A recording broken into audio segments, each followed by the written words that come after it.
ॐ स्थापकाय च धर्मस्य सर्वधर्मस्वरूपिणे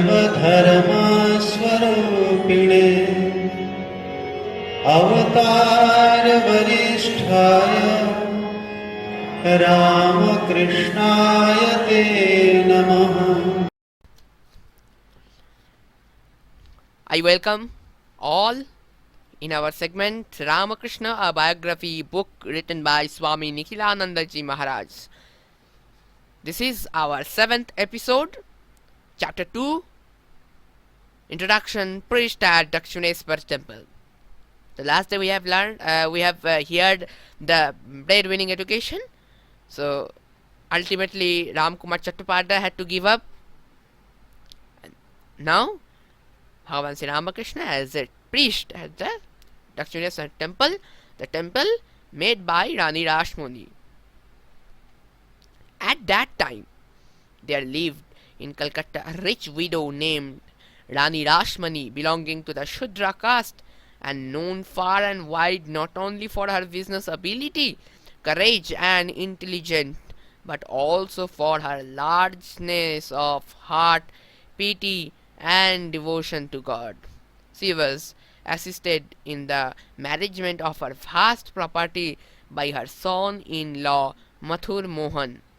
In 1847, Rani Rasmani purchased 20 acres of land at Dakshineshwar, a village 4 miles north of Calcutta. Here she created a temple garden and constructed several temples. Her Ishta or chosen ideal was the Divine Mother Kali, Goddess Kali. The temple garden stands directly on the east bank of the Ganges.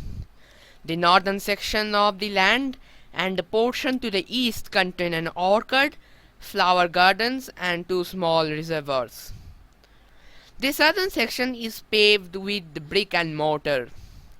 The visitor arriving by boat ascends the steps of an imposing bathing hut, which leads to the Chandni roof terrace, on either side of which stands in a row of 6 temples of Shiva.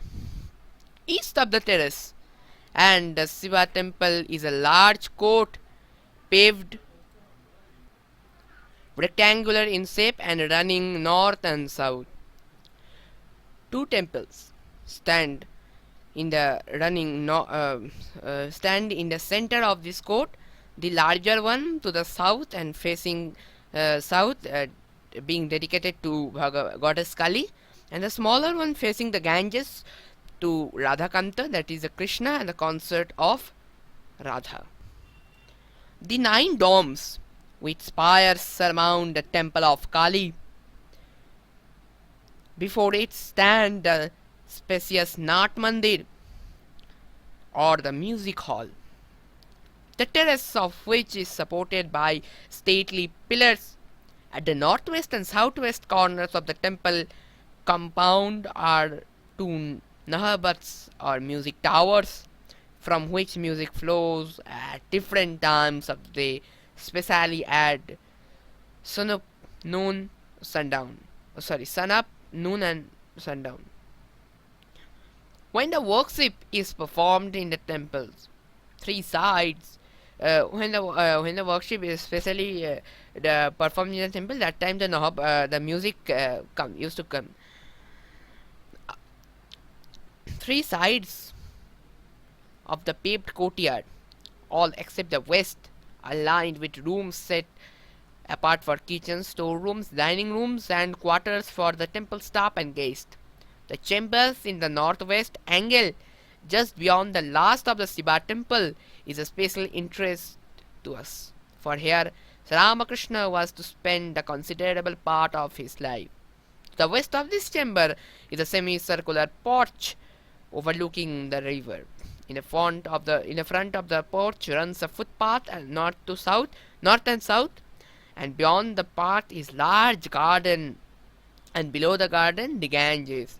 The orchard to the north of the building contains the Panchavati, the banyan, the bel tree, associated with Sri Ramakrishna's spiritual practices. Outside and to the north of this temple compound proper is the kuthi or bungalow used by members of Rani Rasmani's family when they visit the garden. And the north of the temple garden, separated from it by a high wall, is a powder magazine belonging to the British government.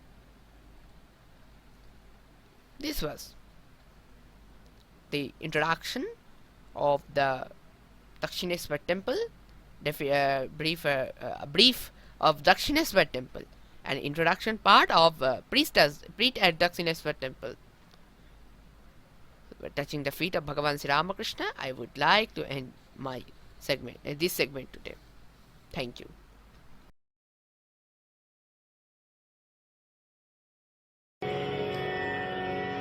ॐ स्थापकाय च धर्मस्य सर्वधर्मस्वरूपिणे अवतारवरिष्ठाय रामकृष्णाय ते नमः।